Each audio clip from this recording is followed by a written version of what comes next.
All right, I am finally ready to share with you the thing I have been talking about for months. And that thing is Aurora and Luna's re-release. Aurora and Luna is a brand new high fantasy novel and the first installment in my epic fantasy series, The Sun and Moon Saga. Can I read you the summary? I'm gonna read you the summary. In New Camelot, where only the upper-class Volkians have the right to practice magic, Aurora Green is known as the Mundane Princess. A misfit among royalty, Aurora often escapes the castle to hide out in the Greenlandian forest. After suns of thinking she was alone in her familiar glade, she discovers unfamiliar boot prints in the dirt. Someone has been there with her, Zale Castaway, an illegal rebel warlock. Not wanting to return to the monarchy, Aurora allows Zale to lead her back to the Lunar Coven. In the safety of the Coven's hideout, over 100 feet underground, for the first time in her life, Aurora is able to access her powers. Her loyalty now lies with the rebels, and she chooses to embark on a quest to return the magic to the peasants and ignite the Lunar Revolution. But Prince Daniel, the son of Emperor Sola, wants to marry Princess Aurora, and his men are searching for her. If Aurora and Zale are caught by the Solar Allegiance, they will be sentenced to prison on Suicide Island, where a fate worse than death awaits them. So, if that sounds like your thing, the links are in the doobly-doo. So this is the story that, over these last 2 years, I have released as a serial, as a trilogy. But come May 1st, the entire book will be available in this brand new complete edition. We've got a brand new cover, which I illustrated myself. If you're subscribed to this channel, then you probably know that over these last couple of years, year and a half, I have been teaching myself how to draw. I'm still very much a newbie, but I got to the point where I felt confident illustrating my own book cover, and I'm quite pleased with it. And I love how it gives it this handcrafted, very unique, very personal, very individual feel rather than just looking like any other fantasy book. I feel like this has its own unique flair to it. Not that I'm like an amazing artist, but especially in this world of AI, I really wanted to give my book that handcrafted feel, that personal touch. And if you open up the first few pages, you'll see I also illustrated some maps. This is a map of New Camelot. That is my fantasy world that I've spent over a decade building. So there's New Camelot. And then we've also got a map of the Greenlands. We spend a lot of time in the Greenlands in this book, so I wanted to include a detailed map of the Greenlands as well. I illustrated both of those. That was really hard, let me tell you. That was really, really hard. There's like no room for error when you're drawing a map. When you're drawing something like this, it's challenging, but it's not as stressful as drawing a map. Like, I had to redraw both of those maps, like each of them like 3 to 5 times. I had to just completely restart because black ink on white paper, that's not forgiving. I really apologize if you can hear a bunch of drilling or hammering. They are totally remodeling the apartment next to mine, like the unit next to mine, so it's just really noisy. And I thought that they wouldn't be doing this today, seeing as it's Easter Monday, but alas. When I first started publishing the Sun and Moon Saga back in the spring of 2024, 2 years ago, when I first released The Misfit Princess, I wasn't very certain, I wasn't very confident. Yes, I had been writing for a long, long time, but I was totally new to publishing. I knew that I loved this story, but I wasn't sure whether or not other people would enjoy it. And I didn't want to just publish 10 years work all at once. Yes, I have been working on this book for over 10 years. I didn't just want to publish 175,000 words all at once when I had no idea whether or not this was just something I loved or whether or not it was something other people could enjoy as well. Breaking the book into novellas, it allowed me to tiptoe my way into publishing and just gain confidence and also gain skills, because like, I'm gonna be real with you, formatting books is, I don't want to say it's super hard, but it is challenging. You do have to learn new skills, and it's just very finicky. And let's not even get started about marketing a book, which is what I'm doing right now. That comes with its own challenges. Aurora and Luna, it was already divided into these 3 sections.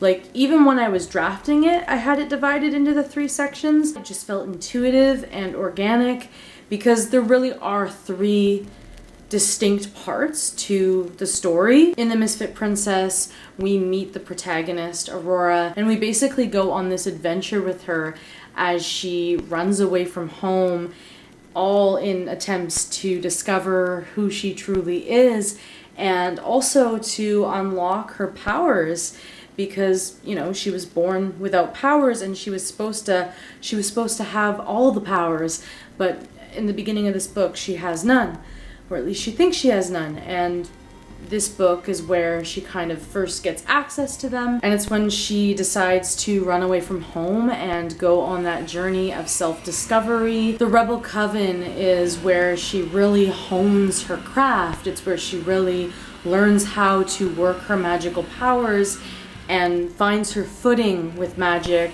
And it's also where she learns some really deep, dark secrets. I'm so sorry about the noise. There's really nothing I can do about it. This is really where she not just further discovers her magic, but also discovers some secrets about herself and the world and her destiny. And not all these secrets are pleasant, but it's information that changes her forever. And then in the Near Impossible Quest, it is what it sounds like. She's on a near impossible quest to do something that, well, is near impossible, but very, very necessary for the ultimate goal of the series. Because this is a story of rebellion and revolution, but it's also a story of personal growth.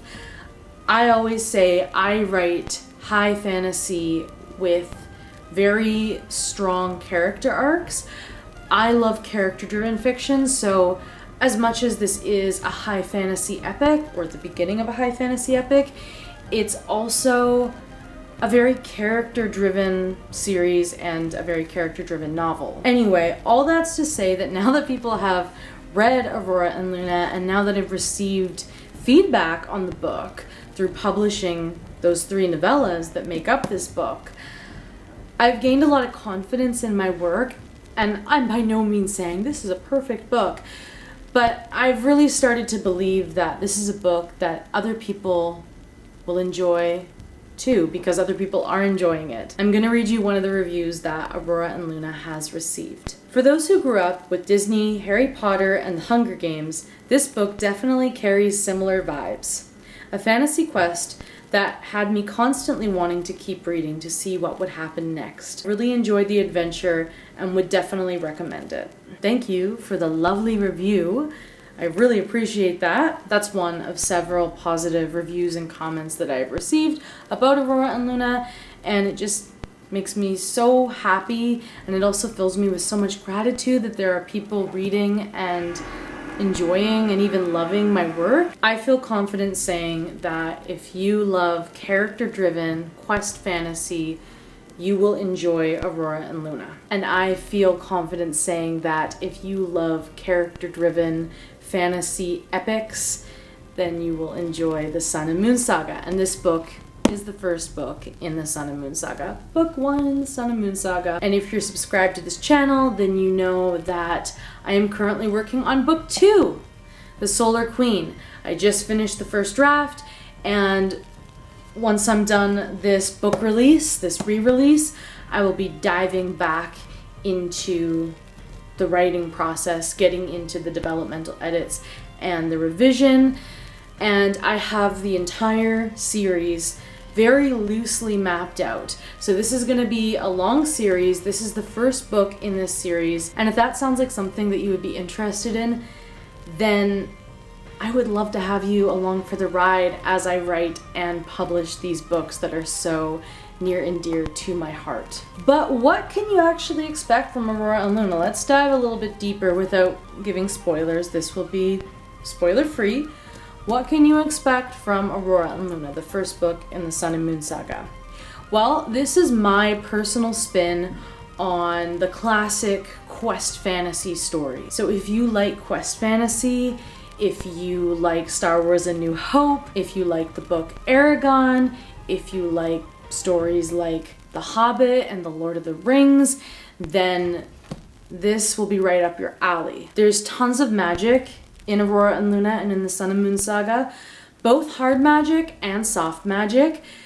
Primarily the characters are using a hard magic system, but also like the magic in Harry Potter, there's a soft magic as well. There is a more spiritual, sort of mystical, mysterious, unknown side of magic. There's kind of both. I love the hard magic, but I also love the soft magic. I like a mix of both in the books that I write. So we've got hard and soft. And speaking of Harry Potter, if you grew up reading Harry Potter and you now want something that's similar in vibe but a little more adult, then I wrote this for you, basically, because I grew up reading Harry Potter. I'm a huge Potterhead. That was one of the main inspirations for this book, yes, but more so just for me wanting to write fantasy and wanting to write about magic in general. My book is pretty different from Harry Potter in the sense that my book is a high fantasy.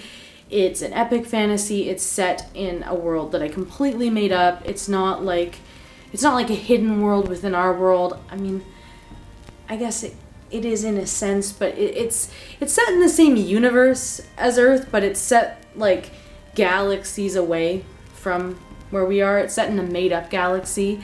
Provedo, the magical way, that is where New Camelot, the planet that this story takes place on, is. But it's not really like a low fantasy book the way that something like Harry Potter or Percy Jackson is.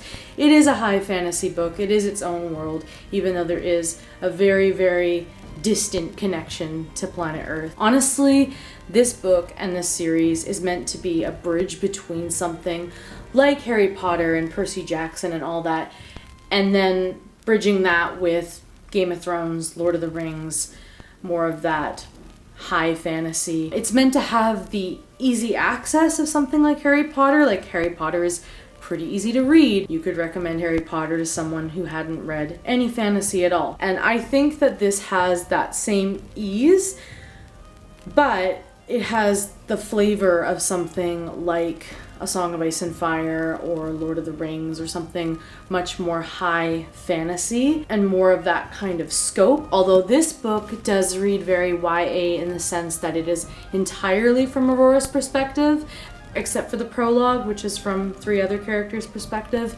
And I put that prologue in there so that you know that there's more down the road and that the scope will continue to get bigger and bigger. And that is exactly what happens in the Solar Queen. In the Solar Queen, we get multiple points of view and we get multiple storylines going at once that will all connect. But this book does read a little bit more young adult than the Solar Queen, just because it is solely from Aurora's perspective, and really the heart of the book is about Aurora's journey as she goes through all these personal changes, this personal transformation, as she learns magic and goes on this big epic quest. So it really is about Aurora's personal growth, and I think it's a really great introduction to high fantasy. Like, I really did write this for people who grew up with Harry Potter or books like that, who want to get more into fantasy but just need that stepping stone book. I got you. Similarly, if you grew up with Disney, this book is heavily influenced by a lot of those old Disney movies, those Disney princess movies, but with a darker twist. This book is both dark and whimsical. It's not nearly as dark as something like A Song of Ice and Fire or Game of Thrones, but there is some darkness in it, and there's an abundance of whimsy. So it kind of hits both of those notes that you'll see in fantasy, because some fantasy is very whimsical and some fantasy is very dark. This has elements of both, which I personally love. So if you also love dark whimsy, then I got you. The book was written to be suitable for both adults and also mature teenagers. There is some things in here, and as the series goes on, it will become more that way, that are dark, but I generally think 13 and up can handle it. But just parents, be aware that, there is some stuff in here that's dark or more mature in theme. Nothing crazy, nothing explicitly sexual or anything like that. But, there's like, the first scene is literally like a guy sacrifices an elf. So, there's blood sacrifice in the prologue. And there's a lot of discourse around the value of a female and the commodification of a female body. Do with that what you will. But my mom is a middle school teacher. I had her read this book and I asked her, like, what age range do you think can handle this? She was like, honestly, grade 8 and up. So 13 and up, I think can handle it. And I think that a lot of teens would love this. I also think a lot of adults would love this, especially if they grew up with things like Harry Potter and Disney and the Hunger Games and all those other things that lovely reviewer mentioned. So yeah, this is, I guess I classify it as a new adult fantasy series, but 13 and up is what I'd say. This book has a medieval England adjacent setting with my own personal twist. It's very inspired by both Arthurian legend, which I studied when I was in college and I'm just like such a nerd for. Literally, if I just had an endless well of money, I would literally I'd be studying English literature at university, and specifically I'd be studying Arthurian legends. So this book is very inspired by that, and it's also very inspired by my own pagan faith. The magic system in this is very much like the magic in the spiritual practice that I follow, but a very literal and hyperbolized version of that magic practice, because this is a fantasy book, but you'll find things like crystals and tarot cards, and there's mention of astrology and the elements, earth, air, fire, water. All of that is in my magic system. So, if you're into that kind of witchiness, you'll probably enjoy the magic system. Also, nature plays a really big role in my book. If you like magic systems or stories that really involve nature, then you'll probably enjoy my world and this story. Nature's really quintessential to the Sun and Moon Saga. There's a lot of classic fantasy races, again with my own personal spin on them. So you've got witches and warlocks, you've got mages, you've got sorcerers and sorceresses, you've got high elves, you've got low elves, you've got dwarves and giants, you've got merfolkians, you've got fairies, you've got dragons. Everything has my own signature on it. Like, I've really taken these tropes and just ran wild with them in my own way. But I really do like the classic fantasy races and creatures, so there's a lot of them in my world and in this book. So if that's your thing, if you love magical creatures, dragons, fairies, gnomes, dwarves, then definitely check out Aurora and Luna. The pacing is very up and down in this book, and I paced it like that very intentionally because I tend to like a book that has an ebb and a flow to the pacing. I do like there to be a sense of direction. If a book is a bit too slice of life, I tend to get a little bored. Even if I enjoyed the book and thought it was a good book, I tend to get a little bored at the end.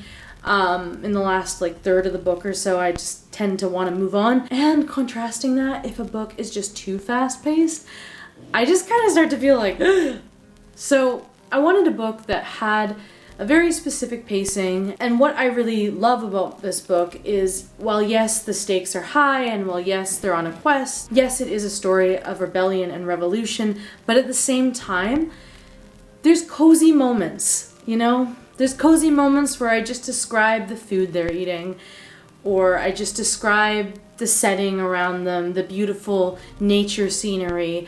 I really love describing sensory details in a story. It just fills me with delight to write those details or to read those details. So, you know, I love describing the food they're eating, or describing the scent of something, or describing the beautiful scenery around them. So expect lots of cozy, quiet, introspective moments. But this is not cozy fantasy. In my experience, the few times that people have been disappointed with how the story progresses, it's usually that they were expecting more of a cozy fantasy or more of a romantasy, and this is not a cozy fantasy. It is an epic quest fantasy, and it's also not a romantasy. But there is romance in it, and there is a love triangle, and that was one of my favorite parts to write, because I love a romance subplot in a fantasy adventure story. I also love a love triangle. Love a love triangle. But even though there is a romantic subplot, it's not a romantasy book. It's not a romance. For some reason, I just can't get into romance novels. I tried. Nothing against them. I tried. For me, the romance only really appeals to me when it's like plot B or plot C, not plot A. So in this book, plot A is very much the quest and the rebellion, the revolution. Plot B is Aurora's internal journey, her personal self-transformation that she goes on as she goes on the external journey. And plot C is the love triangle. So if that sounds like your thing, if you enjoyed picking between Team PETA and Team Gale like 15 years ago or whenever the Hunger Games was popular, you'll probably enjoy the romantic subplot in this. But I have been babbling about this thing enough now, so this is where I'm gonna end the video. If this sounds like something you'd love to read, it's available for pre-order now. The link is in the doobly-doo. I would love it if you picked up a copy of Aurora and Luna and joined me and joined us as I write and release the Sun and Moon Saga. This right here it's honestly like, maybe like don't tell my boyfriend this, but this is the most important thing in my life, honestly. So anytime someone purchases a copy and reads it and leaves me a review, I am doing backflips in my living room, okay? So yes, the book will come out May 1st. It's available for pre-order right now. All the links are in my description. If you want to get started reading Aurora and Luna today, click the other link in my description and sign up for my newsletter, and you will get the entirety of the Misfit Princess sent to you in your inbox. This is about a quarter of the book, and the book is pretty long, so you could get started reading it today if you want, and then switch to this guy on May 1st when it comes out. Please subscribe to my channel if you have not already. Over these next, I think, 8 weeks, I will be releasing a video every week about Aurora and Luna. I've got some fun content planned, so please do subscribe and turn the notification bell on. And if you're reading the Sun and Moon Saga as we speak and you're a fan, or if you just want to support the channel, then please feel free to join us in the Lunar Coven. The Lunar Coven is my Patreon and my Substack. Totally optional to join. You do not have to do that. It's only for those who want to help support my work, both the books, also the channel, and the music, and the illustration, everything creative that I am doing. That is the place that you can support it if you would like. I really appreciate everyone who is a member of the Lunar Coven. They get little sneak peeks into things, like for example, I released the cover of Aurora and Luna like 2 months ago, just to them, not on here. This is the first time I'm sharing it publicly, and they get exclusive Lunar Coven videos and stuff like that. So if you want to support my writing and support this channel and support all of my other creative pursuits, then the Lunar Coven is a great place to do so, other than, of course, just picking up a copy of Aurora and Luna. But I think that about wraps it up for today. If you have any questions about Aurora and Luna or anything else, please let me know in the comments below. I'd love to hear from you. And until next time, pick up your copy of Aurora and Luna and stay cozy.